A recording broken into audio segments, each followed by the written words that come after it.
बारे में कल हम सभी बहुत बारीकी पूर्वक अध्ययन किए थे। आज हम सभी प्रेजेंट इंडेफिनिट का जो कल पढ़े थे उसी के आधार पर ट्रांजिशन बनाने का कार्य करेंगे। ट्रांजिशन बनाने से पहले एक बार हम फिर से कल जो बताए थे एक बार आपको रिकॉल करने का प्रयास करेंगे कि प्रेजेंट इंडेफिनिट टेंस में अगर कोई वाक्य दिया रहता है यानी वर्तमान समय में किसी अनिश्चित कार्य की सूचना मिलती है तथा समानता इसमें आदतों को भी प्रकट किया जाता है और यूनिवर्सल ट्रूथ भी दिए रहते हैं। अर्थात हिंदी वाक्यांत में है, हो, हूँ में से कोई एक होगा तथा उसके पहले वाले शब्द के अंत में ता, ते, ती में से कोई एक होता है तो वो प्रेजेंट इंडेफिनिट टेंस के अंतर्गत में आता है। ही, सी, इट तथा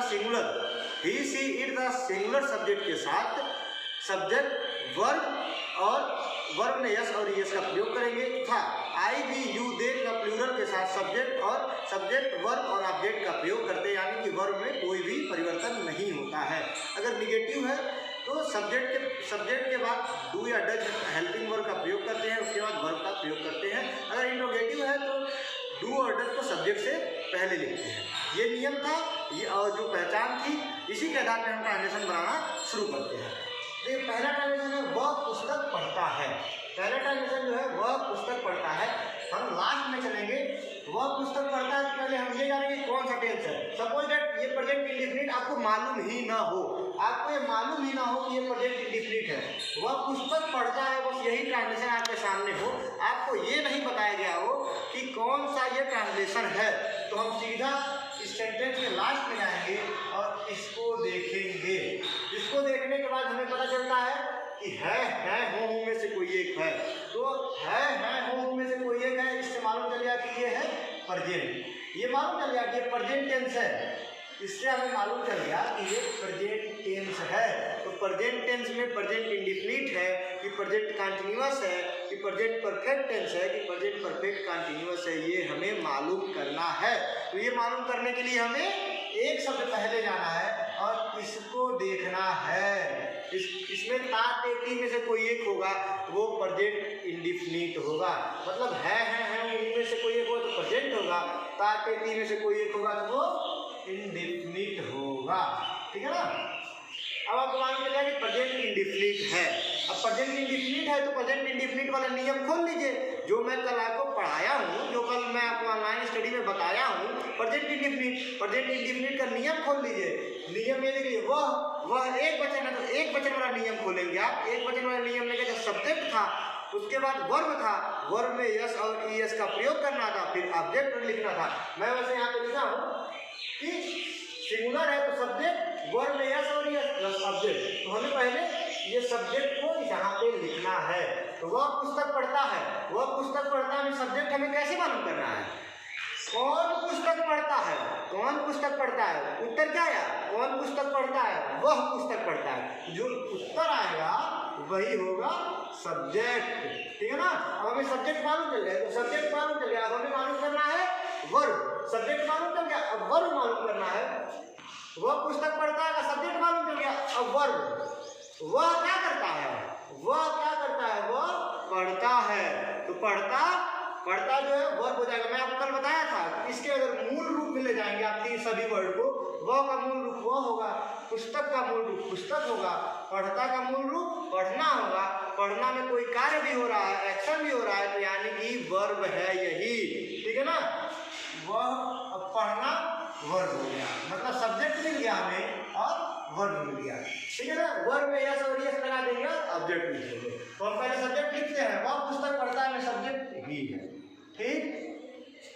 पढ़ता वर्ब है तो पढ़ना क्या होगा? ही रीड। अब रीड में यस और यस लगाएंगे क्योंकि सब्जेक्ट सिंगुलर है, तो रीड में यस और यस लगाएंगे, रीड रीड्स हो जाएगा। अब बचा क्या?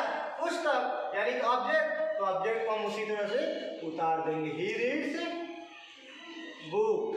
ठीक है। थोड़ा सा दिमाग लगाने का कार्य है, आपको उसी तरह नहीं करना, बिना फार्मूला देखे। फार्मूला को आप ऊपर इस तरह से लिख लीजिए, लिखने के बाद आप इसी फार्मूला के बेस पे आप ट्रांसलेशन बनाते चलिए। हम प्रतिदिन टहलते हैं, लास्ट में है उनमें से कोई एक है, उसके पहले ता, ते, ती में से कोई एक है, यानी प्रेजेंट इंडेफिनिट है। तो हम पहले यहाँ पे आएंगे, सब्जेक्ट पता करेंगे, अर्थात कर्ता पता करेंगे। हम प्रतिदिन टहलते हैं। कौन प्रतिदिन टहलता है? हम प्रतिदिन टहलते हैं। तो हम हो गया सब्जेक्ट, ठीक है ना, हम हो गया सब्जेक्ट। अब सब्जेक्ट तो प्लूरल है, सब्जेक्ट प्लूरल है ना, तो इसका जो सब्जेक्ट प्लूरल होगा तो वर्ब में कोई परिवर्तन नहीं होगा, वर्ब को हम लोग उसी तरह से ठीक उसी तरह से उतार देंगे। हम क्या करते हैं प्रतिदिन, हम प्रतिदिन टहलते हैं, तो टहलना वर्ब हो जाएगा, ठीक है ना। हम प्रतिदिन क्या करते हैं, हम प्रतिदिन टहलते हैं, तो टहलना जो है वर्ब हो जाएगा, और प्रतिदिन जो है यहाँ का क्या नाम है, ऑब्जेक्ट हो जाएगा, ठीक है ना। तो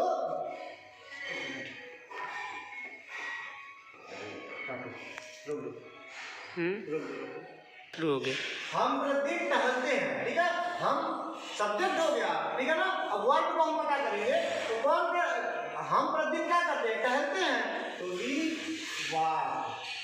अब वी प्लूरल है तो वाक में कोई चेंज नहीं होगा, ठीक है ना। वी वॉक और प्रतिदिन का मतलब डेली, वी वॉक डेली, ठीक। वह बाजार नहीं जाता है, कौन बाजार नहीं जाता है, वह, यानी कि वह सब्जेक्ट हो गया,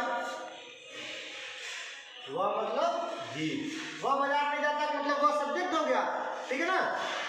वह कहाँ नहीं जाता है, बाजार नहीं जाता है, ठीक है ना। तो जाना हो गया वर्ब जी, वह बाजार नहीं जाता। देखिए लास्ट में या बीच में नहीं भी है, यानी कि जब नहीं है निगेटिव सेंटेंस आएगा तो ये वाला नियम रहेगा, subject plus helping verb do या डज का प्रयोग करेंगे, फिर वर्ब लगाएंगे, फिर ऑब्जेक्ट लगाएंगे। तो सब्जेक्ट हो गया, ही के अनुसार हेल्पिंग वर्ब डू या डज रहेगा, एक वचन के साथ डज का प्रयोग होगा, तो ही एक वचन है, सिंगुलर है, तो ही डज का प्रयोग होगा, ठीक।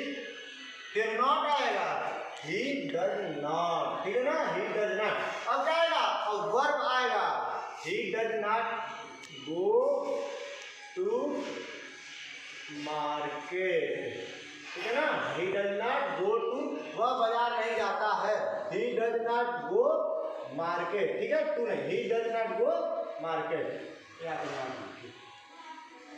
तुम अपने माता पिता की आज्ञा नहीं मानते हो, तुम अपने माता पिता की आज्ञा नहीं मानते हो, ये भी निगेटिव सेंटेंस ही है, यानी कि सब्जेक्ट। कौन अपने माता पिता की आज्ञा नहीं मानता है, तुम यानी कि यू। अब यू है तो यू सिंगुलर है कि प्लूरल है, यू प्लूरल है, तो प्लूरल के लिए डू का प्रयोग करेंगे, यू डू नॉट, ठीक है ना। अब आज्ञा मानना नाउन वर्ब हो गया, तो यू डू नॉट ओबे, ठीक, योर पेरेंट्स।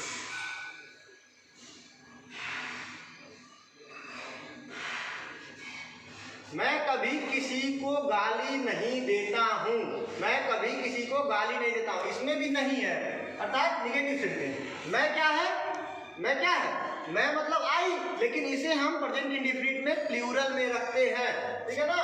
कौन कभी किसी को गाली नहीं देता है, मैं, यानी कि आई से शुरू करेंगे, और आई से हेल्पिंग वर्ब क्या होगा, आई डू, फिर नॉट, ठीक, आई डू नॉट हो गया। गाली नहीं देता हूँ, मैं कभी किसी को गाली नहीं देता हूँ, आई डू नॉट, गाली देना का क्या होता है, abuse, I do not abuse, मैं कभी किसी को गाली नहीं देता हूँ, आई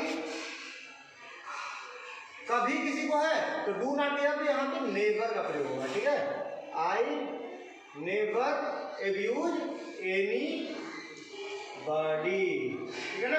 कभी नहीं का है तो कभी नहीं मतलब नेवर का प्रयोग होगा, तो वहाँ पे हेल्पिंग वर्ब का प्रयोग नहीं होगा, ठीक है। सूर्य पूरब में निकलता है, मैं आपको कल के वीडियो में बताया था कि यूनिवर्सल ट्रूथ जब होगा तो यूनिवर्सल ट्रूथ भी कभी कभी प्रेजेंट इंडेफिनिट में हम लोग के सामने जरूर मुलाकात होगी कि सूर्य पूरब में निकलता है। कौन पूरब में निकलता है, सूर्य, ठीक है, सूर्य मतलब सन, ठीक।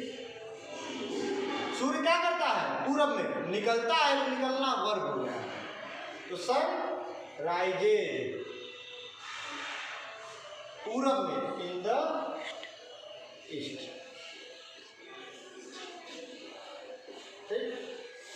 वे स्कूल कब जाते हैं, इंटरोगेटिव सेंटेंस आ गया, वे स्कूल कब जाते हैं, इंटरोगेटिव सेंटेंस में आएगा, हेल्पिंग वर्ब पहले रहेगा, फिर सब्जेक्ट, फिर वर्ब प्लस ऑब्जेक्ट। वे स्कूल कब जाते हैं, तो यहाँ पे कब सेंटेंस बीच में ही दे दिया, कब वर्ड, तो कब से ही हम शुरू करेंगे, कब मतलब क्या होता है, व्हेन, लग जाते हैं व्हेन, फिर उसके बाद वे सब्जेक्ट है यहाँ पे, वे के हिसाब से हमको हेल्पिंग वर्ब लगाना पड़ेगा, वे के हिसाब से दे के हिसाब से हम हेल्पिंग वर्ब लगाएंगे डू, व्हेन डू, ठीक। फिर सब्जेक्ट आएगा दे, व्हेन डू दे। अब जाना, व्हेन डू दे गो, कहाँ पे, school, when do they go to school, ठीक। क्या मैं क्रिकेट खेलता हूँ, क्या मैं क्रिकेट खेलता हूँ, इंट्रोगेटिव साइन है, और क्या पहले यानी कि इंट्रोगेटिव सेंटेंस है, क्या मैं क्रिकेट खेलता हूँ, क्या मैं, कौन क्रिकेट खेलता है, मैं, तो मैं सब्जेक्ट है, मैं के हिसाब से आपको हेल्पिंग वर्ब लगाना है, तो मैं प्लूरल होगा तो हेल्पिंग वर्ब डू लगेगा, ठीक है ना। पहले डू, अब फिर मैं, सब्जेक्ट है, तो देखिए क्या लिखा गया है यहाँ पे, हेल्पिंग वर्ब फिर सब्जेक्ट, तो सब्जेक्ट क्या होगा, मैं, डू आई हो जाएगा, ठीक है ना। फिर वर्ब, फिर ऑब्जेक्ट, क्या मैं क्रिकेट खेलता हूँ, डू आई, खेलना जो है वर्ब हो जाएगा, डू आई प्ले क्रिकेट, ठीक है।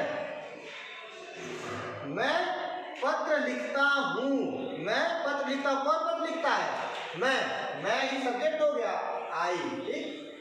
मैं क्या करता हूँ, लिखता हूँ, तो राइट जो है वर्ब हो जाएगा, आई राइट, क्या क्या लिखता हूँ, पत्र, लेटर जो है ऑब्जेक्ट हो जाएगा।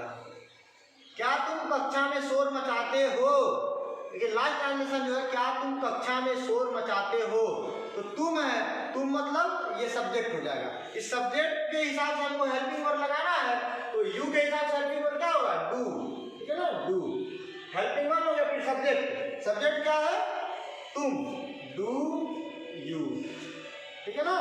क्या तुम कक्षा में शोर मचाते हो, डू यू, अब शोर मचाना हो गया, शोर मचाना वर्ब हो गया, डू यू मेक नॉइज, ठीक।